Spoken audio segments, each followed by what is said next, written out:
né? É difícil. Muitas vezes passei por muitas provações aqui. 2 vezes chegaram a dizer para mim que eu não era capaz de ser responsável por essa missão. Isso me marcou muito, porque em meio às dificuldades de ser guardião, de ser superior de uma casa, eu dizia na despedida do irmão Luiz, né? Muitas vezes a nossa função é aquela que todo mundo quer um pouquinho. Todo mundo quer ter o guardião. Quando vem numa casa ele quer encontrar o guardião. Às vezes os outros membros ficam até assim de lado, né? Graças a Deus eu sempre falei para os leigos aqui: venham por causa deste carisma. Quem não vem por causa do carisma desiste pelo meio do caminho, por algum motivo, né? Quem está até hoje está porque ama este carisma. Então nós passamos, os pobres passam, o único que fica eternamente é Nosso Senhor Santíssimo Sacramento. Mas,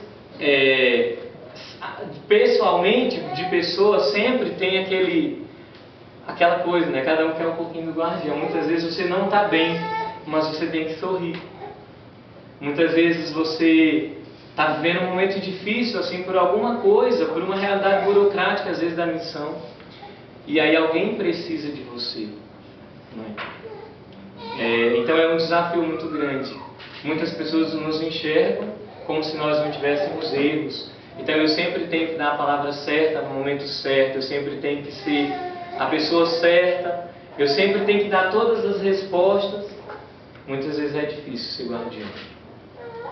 Mas não tem comparação, porque às vezes eu imagino São José, que foi o guardião do Santíssimo Sacramento de Nossa Senhora, como uma missão. Aqui a gente pega o Tobias ali e a Cíntia. A Cíntia não tem coragem de dar o Tobias dela para uma pessoa que ela não conhece sair para dar uma volta de carro. Deus me deu nas mãos a graça de poder expor o Santíssimo Corpo e o sangue do Filho dele todo dia para adorar. Me deu a graça de cuidar dos pobres, que são o tesouro da igreja. E eu os vi cada dia nessa casa como isso. Nunca tratei um pobre que chegou até mim como uma pessoa qualquer, mas como tesouro da igreja. Eu sei que eu vou prestar contas diante de Deus, né? Mas os amei muito, muito. E isso, quando eu olho para Deus, Deus tem me dado essa graça, né? Um jovem, de cuidar pelo que existe de mais sagrado no céu, na terra e nos infernos, que é o corpo e o sangue de nosso Senhor Jesus Cristo. Isso é espetacular, irmãos. Isso faz a minha alma estremecer assim, de amor, de alegria por Jesus, né? E eu quero consumir minha vida consagrada, né? Saber que cada fragmento do seu corpo, cada célula sua é consagrada, não pertence nem a você. Isso é um espetáculo de Deus, assim, muito grande. Eu olho para vocês assim, vejo, né? Cada um aspirando à felicidade e à realização, e nós vivemos aqui na terra tudo que vocês vão viver no céu, que é a graça de adorar sem fim, sem limites, perpetuamente. Filho da pobreza é isso, irmão dizia, na adoração perpétua.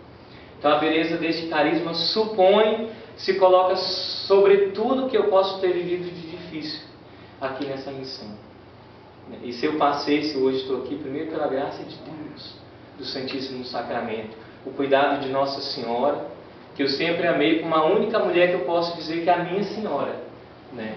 A única mulher que é a minha Senhora. A graça dos santos, dos nossos santos patronos, e assim, o cuidado de cada religioso que passou por essa casa, né? Dos primeiros irmãos, depois vieram os postulantes, vieram os outros irmãos, o irmão Junípero, que está aí comigo, o irmão Luiz, que esteve até essa semana comigo, desde o começo até aqui, nessa etapa da missão. A minha gratidão. Cada leigo que passou. Vocês não sabem quantas vezes o olhar de vocês, o amor de vocês, a palavra de vocês salvam a gente, a nossa vocação, né? A presença é muito...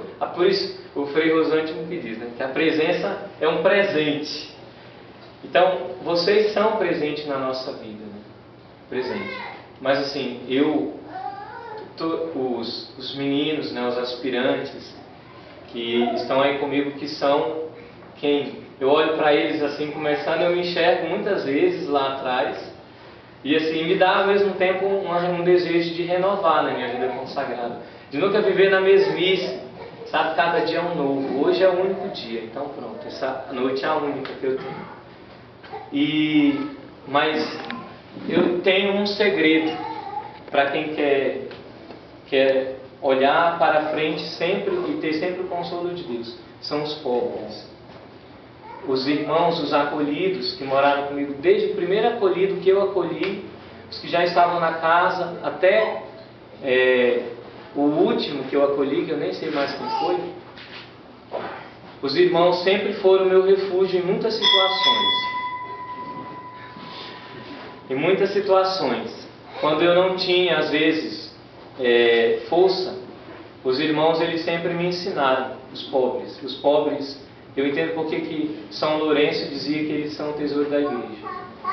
Porque a palavra, o olhar deles, o carinho dos irmãos que ele tem por um guardião, que é puro, né? Que a gente sente a inocência desse amor, salva a nossa vida, o nosso coração. Então eu quero expressar a vocês assim, a mais profunda gratidão que eu tenho por cada momento juntos, vividos juntos. Eu não vou chorar porque eu disse para vocês que para mim não tem tristeza. Eu vejo a beleza de ter 2 irmãos chegando na missão e ver a renovação dessa missão, né? O novo que Deus tem para nós, para todos. Ao mesmo tempo, não crio expectativas do que vai ser Campinas, mas eu sei, como o padre disse no início, que Deus tem preparado para mim, né? Deus prepara para nós, para aqueles que o amam, como diz São Paulo, o que é melhor, né? Se fosse melhor ficar aqui, eu tinha ficado, mas não é não. A vontade de Deus é que eu vá. E eu sei que lá está o meu lugar. Como dizia Maria Teresa, lá eu tenho que plantar a minha raiz e dar fruto nesse jardim de Deus. Então, de todo o meu coração, a minha gratidão. Minha gratidão. Que vocês possam ficar com os irmãos, ficar com este carisma de Deus com os pobres, amá-los, cuidá-los, guardá-los, visitá-los, ajudar financeiramente, porque a gente não vive só de amor, a gente vive também do material. Então, colaborar para que essa missão possa ser crescida e chegar até a plenitude desse carisma. Muito obrigado. Deus os abençoe. Amém.